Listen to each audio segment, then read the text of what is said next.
नमस्कार, मैं मोहम्मद आसिफ और आप देख रहे हैं एसपीएन 9 न्यूज। इस वक्त बेहद खास मेहमान मेरे साथ मौजूद हैं। प्रांशी, आपका बहुत बहुत स्वागत है। बिहार की राजनीति में बीजेपी कच्चे भी हैं और बच्चे भी हैं। अब आप सोच रहे होंगे कि दरअसल मैं ऐसा क्यों कह रहा हूँ। ऐसा इसलिए क्योंकि महाराष्ट्र में जिस तरीके से जो है राजनीति में उथल पुथल हुई, उद्धव की सरकार छीनी और एकनाथ शिंदे सीएम बने, उसी रास्ते पर चल रहे थे कि आरसीपी सिंह, लेकिन वो एकनाथ शिंदे की रोल अदा नहीं कर पाए। यानी कि बीजेपी का जो चक्रव्यूह था, उस चक्रव्यूह को जो है कहीं ना कहीं खराब कर दिया नीतीश कुमार ने। क्योंकि नीतीश कुमार बिहार की राजनीति में ना तो कच्चे हैं और ना ही वो बच्चे हैं, वो पूरी तरह से पक्के हैं। और यही वजह है कि आज गठबंधन भी टूट गया, बीजेपी यानी एनडीए बिहार में खत्म हो गई और आज फिर से तेजस्वी के साथ मिलकर नई सरकार बनेंगे। बीजेपी कहां फेल हो गई, कैसे फेल हो गई, आज इसी मसले पे बातचीत करेंगे। प्रांशी, आपका फिर से एक बार बहुत बहुत स्वागत है। आज की और इस वक्त की जो सबसे बड़ी खबर वो यही है कि बिहार में पहले नीतीश कुमार यानी जेडीयू और बीजेपी की साथ मिलकर सरकार थी। नीतीश कुमार ने जो है ये फैसला लिया विधायकों के साथ कि क्या गठबंधन को तोड़ देना चाहिए। सभी विधायकों ने हाँ में हाँ मिलाकर जोर से कहा हाँ तोड़ देना चाहिए। उसकी वजह ये बताई कि बीजेपी दरअसल एक तो मनमानी कर रही है, नीतीश कुमार को अपने पैर पे गिराने की कोशिश कर रही थी, और जैसे महाराष्ट्र में हुआ, महाराष्ट्र पार्ट 2 बनाने की कोशिश की जा रही थी, लेकिन उसको नीतीश कुमार ने नाकाम कर दिया। क्या है आपकी इस पर राय कि क्या वाकई में नीतीश कुमार ने जो फैसला किया क्या वो सही है? बहुत बहुत शुक्रिया आसिफ जी आपका। बात अगर यहाँ पर महाराष्ट्र से शुरुआत की जाए, जैसा कि आपने जानकारी दी ही, और दर्शक इस बात से बखूबी वाकिफ हैं कि महाराष्ट्र में शिवसेना किस तरीके से 2 गुटों में बटी। तो अब फिलहाल देखा जाए महाराष्ट्र में कैबिनेट का गठन हो चुका है, जिसका इंतजार किया जा रहा था। एकनाथ शिंदे का मंत्रिमंडल का विस्तार अब हो चुका है फाइनली, और ऐसे में अब बीजेपी विपक्ष के निशाने पर कई मुद्दों के चलते बनी हुई है। ना सिर्फ बिहार में जिस तरीके से अब नीतीश कुमार के इस्तीफे को लेकर जिस तरीके से ऐलान हो चुका है, राज्यपाल से उन्होंने मुलाकात की और वह बीजेपी की तरफ से अब यहां पर मुख्यमंत्री पद से इस्तीफा दे चुके हैं। तो ऐसे में देखा जाए आसिफ जी, फिलहाल जो रणनीति देखने को मिल रही है बीजेपी, ना सिर्फ बिहार में, महाराष्ट्र में, यूपी में, बल्कि झारखंड तक हम सभी देख रहे हैं कि बीजेपी पर जो अब जो इल्जाम लग रहा है वो इसी चीज का लग रहा है कि बीजेपी जिस भी राज्य में अपनी सरकार बनाना चाहती है, वहां पर वह सिर्फ जो विपक्ष की सरकार बनी हुई है उसको गिराने की कोशिश में जुटी हुई है। क्योंकि अब बीजेपी विपक्ष को चाहती ही नहीं है, क्योंकि वह चाहते हैं हर राज्य में उनकी सरकार हो, और विपक्ष को नीचा दिखाने की पूरी कोशिश बीजेपी की नजर आ रही है। मैं ऐसा इसलिए कह रही हूँ क्योंकि हाल ही में झारखंड के सीएम हेमंत सोरेन के इस्तीफे की मांग की गई थी संसद भवन में,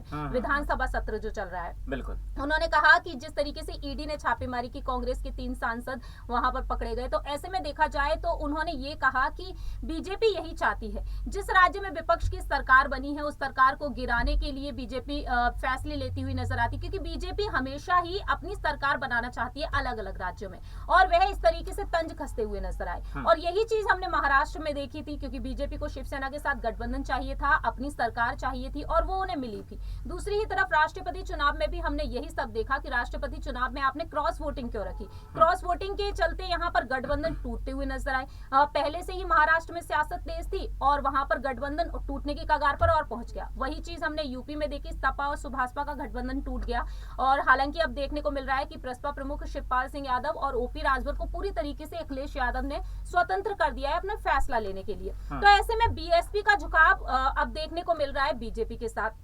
बात की जाए टीएमसी के बारे में, कांग्रेस के बारे में जो बीजेपी के खिलाफ है, और अगर बात की जाए यहाँ पर जेडीयू के बारे में, जिस तरीके से नीतीश कुमार ने जो फैसला लिया है उस फैसले को काफी हद तक सही बताया जा सकता है। ऐसा इसलिए क्योंकि उन्हें कहीं ना कहीं महसूस होने लगा था कि बीजेपी उनके कद को छोटा करना चाहती है। उन्हें ये चीज एहसास उनको होने लगा था, इसी वजह से वह धीरे धीरे हाथ छोड़ते हुए नजर आए, दामन छोड़ते हुए नजर आए, और फाइनली अब उन्होंने ये फैसला ले लिया। अब उनको लगता है कि एक बार फिर से जब वह लालू प्रसाद यादव के साथ खड़े हो रहे हैं तो अब उनकी सरकार काफी ज्यादा कामयाब होगी। लेकिन बीजेपी के लिए वाकई में ये बहुत ही बड़ा झटका माना जा सकता है। वाकई में, लेकिन वही यहाँ पे प्रांशु जी ये भी आरोप लग रहा है नीतीश कुमार पे। वाकई में इसमें कोई शक नहीं, पूरा आज बिहार उनकी तारीफ कर रहा है कि ये फैसला उन्हें पहले ही लेना चाहिए था। दरअसल जब वो बीजेपी में गए तभी कहा गया कि ये फैसला गलत है। वाकई में बिहार का ग्रोथ भी रुक गया था, डाउन हो गया था।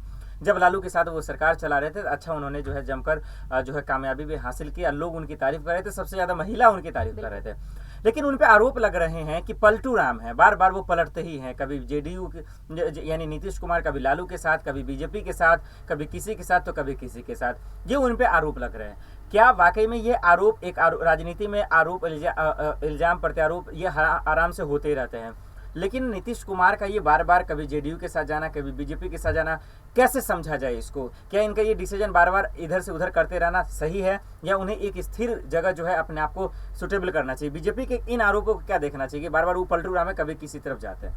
देखिए, ये कहना गलत नहीं होगा आसिफ जी, इस शब्द का जो इस्तेमाल किया जा रहा है इस वक्त नीतीश कुमार के लिए लाजमी है, ऐसा हो सकता है, क्योंकि नीतीश कुमार जिस तरीके से बार बार अपना खेमा बदल रहे हैं, कभी इस पार्टी के साथ गठबंधन, कभी उस पार्टी के साथ गठबंधन, और बीजेपी जैसी पार्टी का साथ छोड़ना वाकई में यहाँ पर एक बहुत बड़ा सवाल है, क्योंकि मोदी लहर पूरी देश भर में हम सभी देख रहे हैं, और लोकसभा चुनाव में साल 2024 में काफी बड़े बदलाव देखने को मिलेंगे। तो जाहिर सी बात है यहाँ पर नीतीश कुमार का फैसला उस बिहाफ से काफी ज्यादा यहाँ पर कमजोर पड़ता हुआ भी दिखाई दे सकता है, क्योंकि नीतीश कुमार अभी तो गर्व से यहाँ पर ये फैसला लिया है, लेकिन आगे चलकर बिहार की राजनीति में किसकी सरकार बनेगी ये सवाल उठना भी लाजमी है, क्योंकि नीतीश कुमार ने डंके की चोट पर जिस तरीके से ऐलान कर दिया कि अब वह गठबंधन यहाँ पर लालू प्रसाद यादव की पार्टी के साथ करने जा रहे हैं, आरजेडी के साथ, तो जाहिर सी बात है। और फिलहाल ये कहा जा रहा है कि तेजस्वी यादव को डिप्टी सीएम बनाया जाएगा, मुख्यमंत्री नीतीश कुमार ही रहेंगे, लेकिन कभी कभी ऐसा होता है कि आपके खुद के फैसले भी खुद पर हावी पड़ सकते हैं। आगे चलकर यहाँ पर आज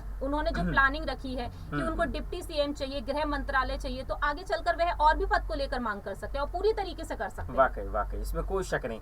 एक सवाल ये भी, दो सवाल है मेरे प्रांशु जी। एक तो सवाल ये है कि नीतीश कुमार इसका जो है कहीं ना कहीं पहले ही प्रतीक दे चुके थे, इशारा कर रहे थे कि मैं बीजेपी से अलग हो जाऊंगा, इंडिया से अलग हो जाऊंगा।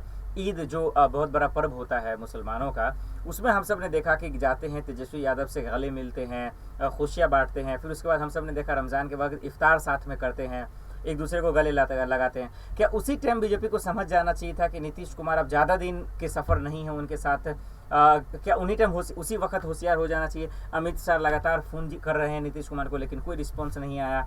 क्या वाकई में बीजेपी हार गई नीतीश कुमार के साथ में बिहार में? कहना ऐसा गलत नहीं होगा? देखिए, ऐसा तो हम बिल्कुल नहीं कह सकते, क्योंकि बीजेपी है ये चाणक्य नीति अमित शाह की हमेशा देखने को मिलती है, और वो नीति हमें आगे भी चल के देखने को मिलेगी। अभी जो फोन पर उनकी बातचीत हुई उसको लेकर भी तमाम दावे किए। 11 अगस्त के दिन सोनिया गांधी जी के साथ नीतीश कुमार की जो बैठक है उसको लेकर भी अहम दावे किए जा रहे हैं। तो ऐसे में देखा जाए, जाहिर सी बात है, यहाँ पर पीएम नरेंद्र मोदी, अध्यक्ष जेपी नड्डा और यहाँ पर अमित शाह अहम फैसला जरूर लेते हुए दिखाई देंगे, क्योंकि ये बीजेपी है। बीजेपी अगर हर राज्य में अपनी पकड़ मजबूत बनाने की कोशिश कर रही है, जिस तरीके से सफलता के झंडे गाड़ती हुई चल रही है, तो जाहिर सी बात है, मुझे नहीं लगता आसिफ जी कि यहाँ पर बीजेपी अभी से अपनी हार मानेगी। ठीक है, ओके। चलिए, एक आखिरी और एकदम छोटा सा सवाल। तेजस्वी यादव का सपना पूरा हो गया? हमेशा से कहते थे बीजेपी की सरकार चली जाएगी, नीतीश कुमार का गठबंधन ज्यादा दिन रहेगा, क्या उनका सपना पूरा हो गया आज?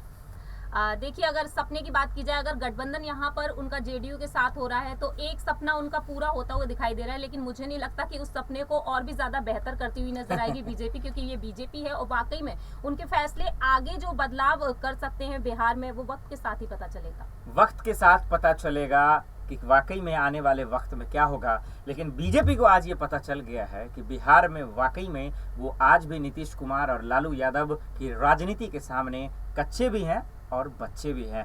आप दर्शकों को क्या लगता है कि क्या वाकई में नीतीश कुमार ने जो खेल खेला है बीजेपी के साथ, और बीजेपी जहां फंसी है वो क्या है? आप हमें कमेंट कर जरूर बता सकते हैं। चलिए, आज के लिए इतना ही, मुझे दीजिए इजाजत और आप देखते रहें SPN न्यूज़। नमस्कार।